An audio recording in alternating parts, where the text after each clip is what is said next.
हर रोज एक नई कहानी देखने के लिए चैनल को सब्सक्राइब करें और बेल आइकन दबाना ना भूलें।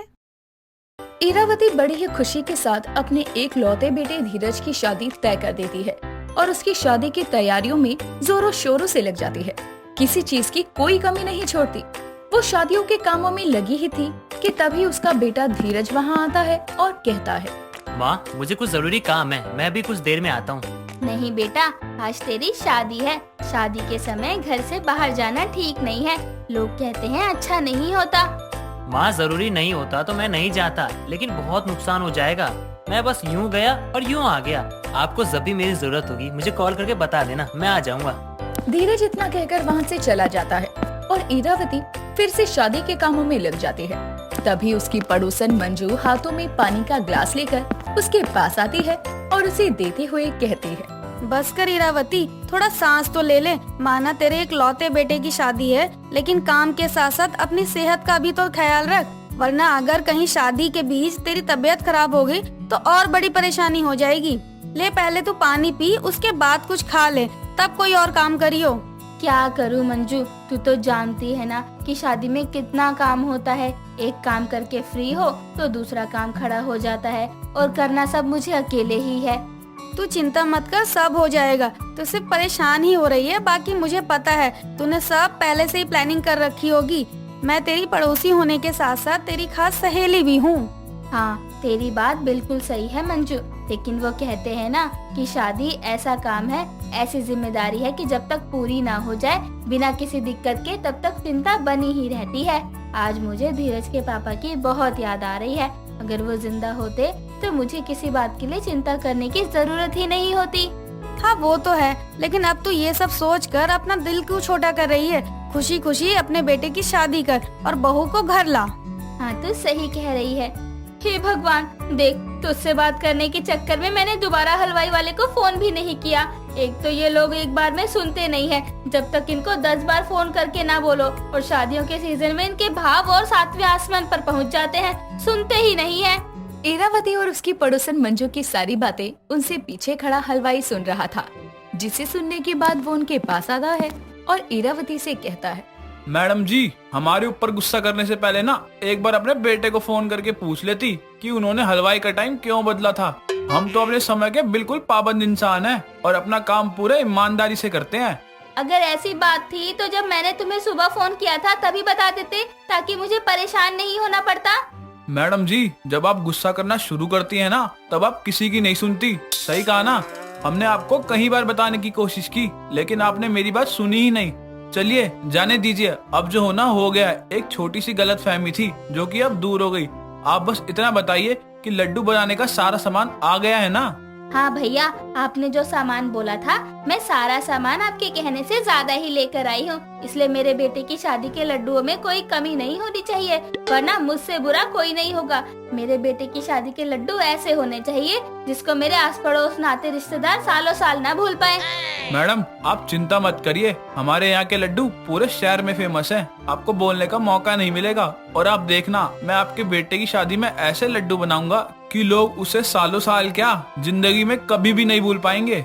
वैसे बात तो ये सही है, मैंने इनका बहुत नाम सुना है कि इनके हाथ में सच में जादू है। आज तक इन्होंने जहाँ भी काम किया है कभी शिकायत का मौका नहीं मिला।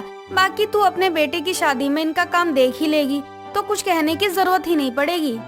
धन्यवाद मैडम जी मेरी इतनी तारीफ करने के लिए। बाकी आप दोनों चिंता मत करिए, आप लोगों को मेरी तरफ से किसी भी तरह की कोई कमी नहीं मिलेगी।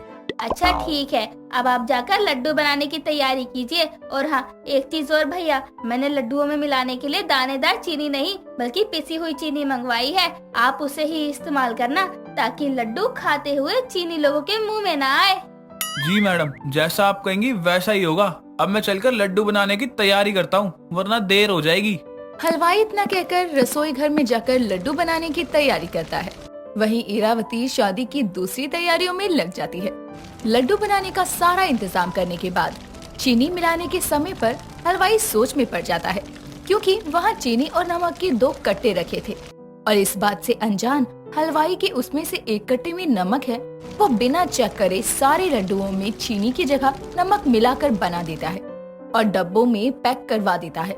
जिसके बाद वो इरावती के पास आता है और कहता है, मैडम जी, हमने अपना सारा काम पूरा कर दिया है। आपके बेटे की शादी के लिए सारे लड्डू तैयार कर दिए हैं और पैक भी करवा दिए हैं। आप चाहे तो चेक कर लीजिए। नहीं भैया, रहने दीजिए, बारात निकलने का समय हो रहा है। आप ऐसे ही सारे लड्डू लोगों में बंटवा दीजिए, बाकी बचे लोगों को मैं बांटवा दूंगी। और पेमेंट तो मैंने आपको पहले ही पूरी कर दी थी। हलवाई इतना कहकर वहाँ से चला जाता है, जिसके बाद इरावती बड़े ही धूमधाम से अपने बेटे धीरज की शादी करवा के अपनी बहू कृतिका को अपने घर लाती है। और अगले दिन इस बात से अनजान इरावती कि उसके बेटे की शादी के सभी लड्डू मीठे नहीं बल्कि नमकीन है, वो बचे हुए लड्डुओं को अपने आस पड़ोस के लोगों में भी बंटवा देती है। इस तरह से इरावती के घर की शादी के नमकीन लड्डू हर जगह फेमस हो जाते हैं।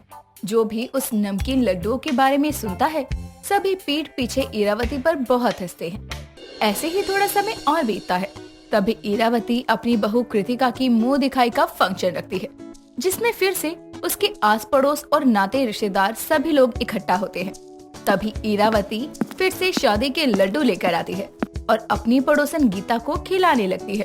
तभी गीता इरावती का हाथ रोकते हुए कहती है, हाय राम इरावती, अपने घर की शादी के नमकीन लड्डू तूने अभी तक बचा रखे हुए हैं। ये किसी जहर से कम नहीं है।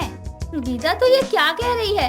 लड्डू नमकीन नहीं मीठे होते हैं और शादी के लड्डू तो लोग महीनों खा लेते हैं। मेरे लड्डुओं को तो अभी 15 दिन भी नहीं हुए हैं। हाँ, खा लेते हैं इरावती, लेकिन तेरे घर की शादी के लड्डू मीठे नहीं नमकीन है, बिल्कुल कड़वे। तूने बिना चेक किए ये नमकीन लड्डू हर जगह भिजवा दिए। तुझे पता भी है पीठ पीछे लोग कितना हंसते हैं तेरे ऊपर। तुझे इन लड्डुओं को बंटवाने से पहले एक बार चेक तो करना चाहिए था ना कि कैसे बने हैं, कोई कमी तो नहीं है।